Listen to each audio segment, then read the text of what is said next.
Olá, amigos! Começa agora mais um programa aqui na sua TV Santa Luzia, diretamente de Lusiânia para todo o Brasil. Hoje falaremos sobre os 60 anos da Declaração Universal dos Direitos das Crianças, que foi proclamada mundialmente em 20 de novembro de 1959.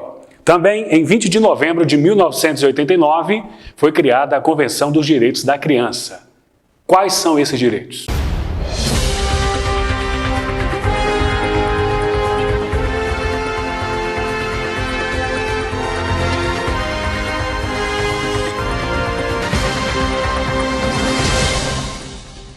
E para falar sobre os 60 anos da Declaração Universal dos Direitos da Criança, estou recebendo aqui a advogada especialista em família, a advogada Débora Gonçalves. Seja bem-vinda. Obrigada. Você é daqui mesmo de Lusiânia? Eu moro em Lusiânia tem 4 anos. Já estou na área há quanto tempo? Tem 6. 6 anos, olha aí, já tem uma vasta experiência. Débora, a Declaração Universal dos Direitos da Criança é uma espécie de constituição? É quase, ela se assemelha bastante ao artigo 5º da nossa Constituição Federal, que é onde a gente tem a previsão legal das garantias fundamentais, né? E aí, dentro da Convenção, a gente tem as garantias fundamentais voltadas propriamente para a criança e para o adolescente. Então, assim, a gente tem todos os direitos que devem ser resguardados dentro da Convenção. Muito bem. E quais são esses direitos? São direitos básicos, como saúde, educação, direito à escola. Exatamente, direito ao acesso à comunidade, ao lazer, cultura, até mesmo levar a criança no teatro se vê como um direito. Isso, como uma garantia fundamental. E qual a origem e significado dessa declaração? A declaração ela teve origem após a Segunda Guerra Mundial, onde muitas famílias na Europa, na Ásia, se viram desamparadas, né? Muitas crianças órfãs, e aí a ONU se viu na necessidade de criar essa declaração para que a gente tivesse o direito da criança e do adolescente resguardado no mundo todo. E é semelhante ou dá para fazer algum parâmetro com o nosso ECA? Porque existe o Estatuto da Criança e do Adolescente. E aí? Quando se trata das garantias fundamentais, elas estão previstas tanto na Declaração Universal quanto no ECA. Agora, o nosso Estatuto da Criança e do Adolescente, ele vem prevendo outras coisas, como uma possível sanção no caso de um ato infracional, ou uma sanção contra o pai, o responsável que deixe de cumprir com esses direitos.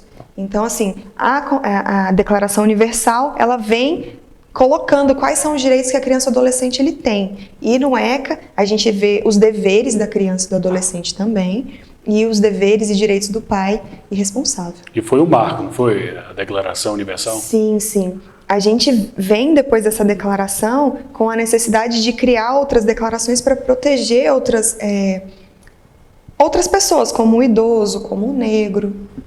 Já que você tocou no assunto e falou um dos direitos, que é o direito à escola, o pai que vai trabalhar e leva o filho, né?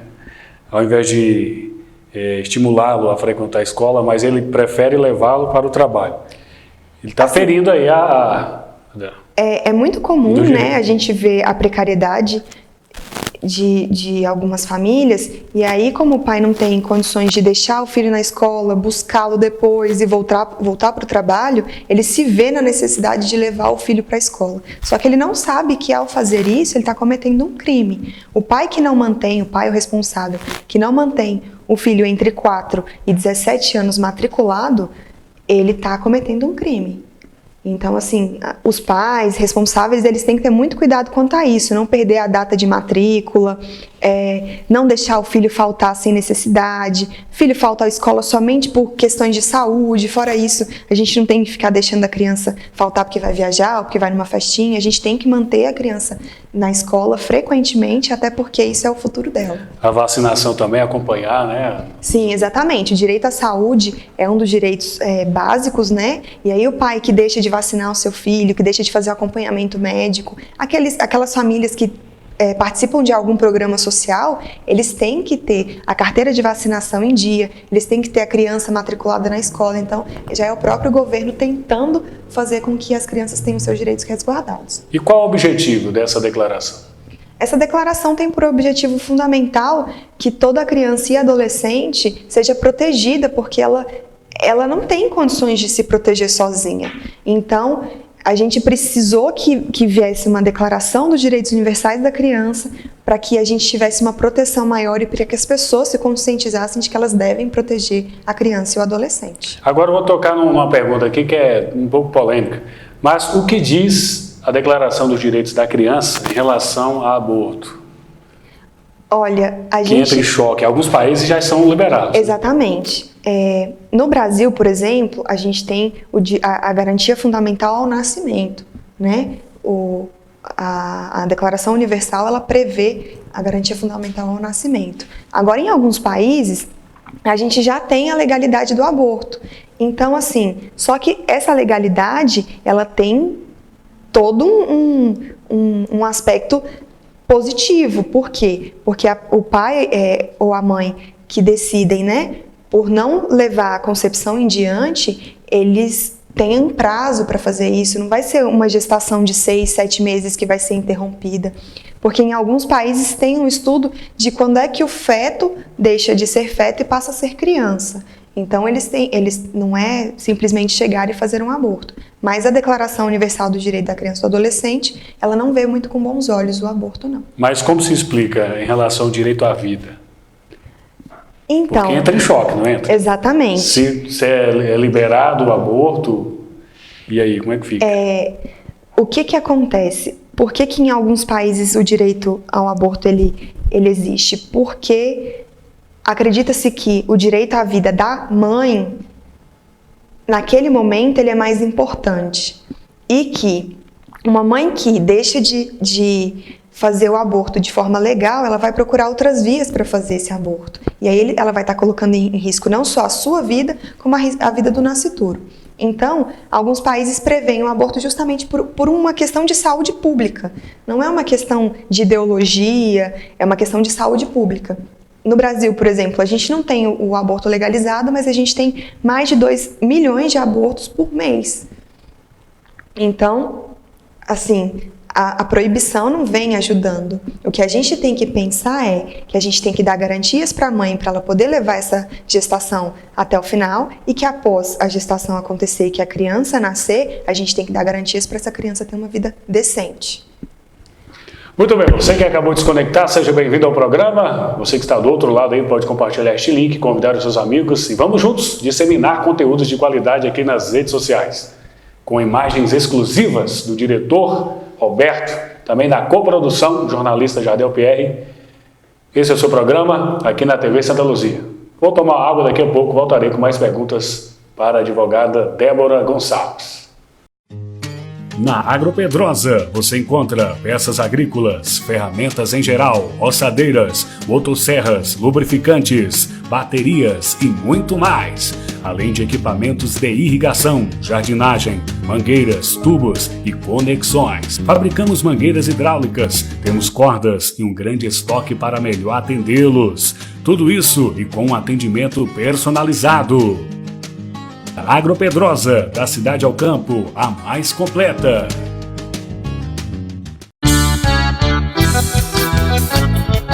Desde os tempos atrás até hoje em dia, o Café Luziânia nos traz alegria. De manhã bem cedinho, depois do almoço, à tarde e à noite, o Café Luziânia é o mais saboroso. É tradição, pureza e sabor. É o café de verdade, o Café Luziânia tem mais qualidade. Viação Goiás, locação de veículos para fretamentos e excursões, ônibus com ar-condicionado e DVD. Há 20 anos oferecendo conforto e segurança para os nossos passageiros. Faça seu orçamento através do nosso site ou pelo telefone. Viação Goiás. Estamos de volta com o seu programa aqui na TV Santa Luzia. Muito bom, obrigado pela sua audiência. Segundo a Abrinq, mais de 9 milhões de crianças e adolescentes de até 14 anos vivem em extrema pobreza no Brasil. Número correspondente a 22,6% dos brasileiros dessa faixa de idade, segundo o estudo. O estudo reúne 31 indicadores sociais relacionados às crianças e adolescentes, como mortalidade, gravidez na adolescência, cobertura de creche, trabalho infantil e violências. E aí, doutora, o que você pode dizer sobre esses dados? Ainda hoje, mesmo fazendo 60 anos da promulgação da declaração, a gente tem cerca de 19 milhões de crianças em trabalho infantil. Então, mesmo a gente tendo todos esses meios de garantir os direitos fundamentais da criança e do adolescente, muitas regiões não se veem no aporte, né, para poder fazer isso efetivamente. Então, nas regiões norte e nordeste principalmente, onde existe uma precariedade maior para ter esse direito, né, essa proteção da criança e do adolescente, isso acontece bastante ainda. O direito à educação também, como vimos em alguns lugares, nas escolas mal acabadas ou abandonadas. Sim, o Estatuto da Criança e do Adolescente e a Declaração Universal, ela prevê que uma criança de 4 a 17 anos ela deve se manter matriculada.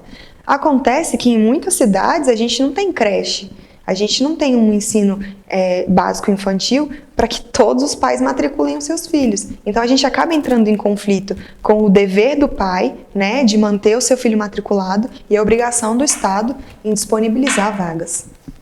No caso da criança e do adolescente que estão sofrendo violência, de qualquer tipo, quais são os órgãos que devem ser procurados? Toda pessoa que tiver conhecimento de que uma criança está sofrendo agressão física, sexual, algum tipo de maltrato, ou que está sendo privada de ter os seus direitos e garantias resguardados, ela deve procurar ou o Ministério Público da sua cidade, ou o Conselho Tutelar, ou então ligar no Disque 100, que as denúncias são feitas de forma anônima, né? E aí vai ser apurado posteriormente. É isso aí, Disque 100. Não permita, não deixe uma criança sofrer. Como se caracteriza o abandono? A gente tem dois tipos de abandono no Brasil hoje, que é o abandono afetivo e o abandono físico, propriamente dito. O abandono físico nada mais é do que você deixar uma criança sozinha. Uma criança, ela não tem condições de se proteger caso aconteça alguma coisa. Então, um pai ou mãe não pode simplesmente sair para trabalhar e deixar o filho sozinho dentro de casa. Mesmo que esteja pelo cuidado de um irmão mais velho, um irmão de 12, 13 anos, também não vai ter a condição de cuidar de uma criança menor. E o abandono afetivo é aquele pai que, apesar de custear, né, financeiramente a vida do filho, ele deixa de dar afeto, deixa de dar atenção, apoio psicológico e moral. Então, apesar da gente não ver tão frequentemente o abandono físico propriamente dito, acontece muito daquele pai que acha que, não, eu vou só pagar a pensão e tá tudo certo. Eu não preciso conviver com o meu filho, eu não preciso saber como é que anda a vida dele na escola, eu não preciso saber como é que anda a vida sentimental dele. E aí, nesse ponto, acontece o abandono afetivo. Brincar com a criança, né? Sim, sim.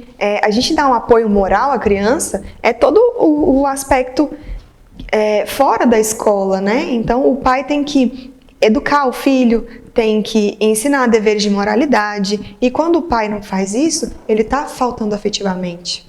Recentemente, vi um caso de uma mulher que deixou a criança, sua filha, em casa com um dos seus filhos, devia ter uns 16, 17 anos. Ela foi para a festa e deixou a menina sozinha. Ela subiu na janela do prédio e ela caiu. Essa mãe, ela vai responder, né, pelo abandono, e ela vai responder por homicídio culposo. Porque quando você deixa de dar guarda ao seu filho, que é essa proteção, e acontece uma tragédia desse tipo, você vai responder, né? Você não teve a intenção de matar o seu filho, mas você permitiu que isso acontecesse. Mas pode perder a guarda? Pode perder a guarda e pode perder o poder familiar de todos os outros filhos. Nesse caso aí, os vizinhos chamam quem? Eles podem, se a agressão está acontecendo naquele momento, eles podem ligar para a Polícia Militar, né? Não deixem de ligar para o 190. Agora, se a agressão aconteceu e o vizinho não teve como entrar em contato com a polícia naquele momento, ela pode se dirigir até o Ministério Público ou ir até o Conselho Tutelar da sua cidade posteriormente e formalizar a denúncia. Agora, pais que têm armas em casa, e deixa lá de qualquer jeito e a criança, igual já aconteceu em vários casos, a criança pegar o revólver e brincar e aconteceu um acidente? A princípio, toda pessoa que tem a permissão, né, a posse de arma ou o porte de arma, ele deve ter um cofre em casa. Nenhuma arma deve ficar em casa se não estiver no poder do seu portador ou dentro do cofre. Então, o pai ou a mãe que tem a arma em casa, ela não pode simplesmente deixar a arma em qualquer lugar, né, com a facilidade de uma criança pegar, porque mesmo que não aconteça nada, ela deixando esse objeto no poder de uma criança, ela pode sim perder a guarda do filho, assim como aconteceu com um policial civil no estado do Rio Grande do Norte, que gravou um vídeo brincando com uma 9mm e o seu filho de, se não me engano, 11 meses. E como as organizações internacionais fazem para garantir os direitos da criança em diversos países? Hoje em dia a gente tem a Unicef, né, que é um órgão dentro da ONU, instalado em 192 países, inclusive no Brasil, que visam promover políticas públicas a fim de ter o direito da criança e do adolescente resguardado. Aqui no Brasil, a Unicef ela tem grandes políticas públicas, principalmente no estado do Norte e Nordeste, que, como a gente já disse, tem uma precariedade maior, tem uma necessidade maior de atenção. E aí ela vai se juntar ao governo federal, aos governos estaduais, a fim de promover, né, políticas públicas efetivas para que a criança tenha acesso à educação, à saúde. E o trabalho escravo infantil ainda é uma realidade no Brasil? Felizmente, ainda bem menos do que era antes. Só que, mesmo que a criança não trabalhe em condições análogas ao trabalho escravo, o próprio trabalho infantil em si, ele já é punido.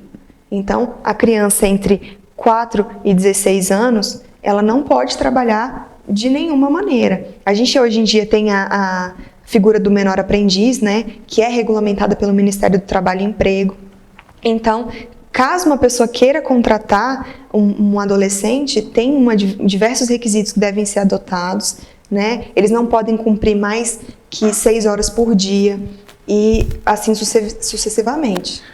Eu gostaria também que a doutora falasse sobre vendas de crianças, prostituição infantil, pornografia infantil. A prostituição infantil, infelizmente, ainda é um mal muito frequente no nosso país, né? A gente vê crianças sendo vendidas pelos próprios pais para prostituição. E com relação a formas de se proteger disso, né?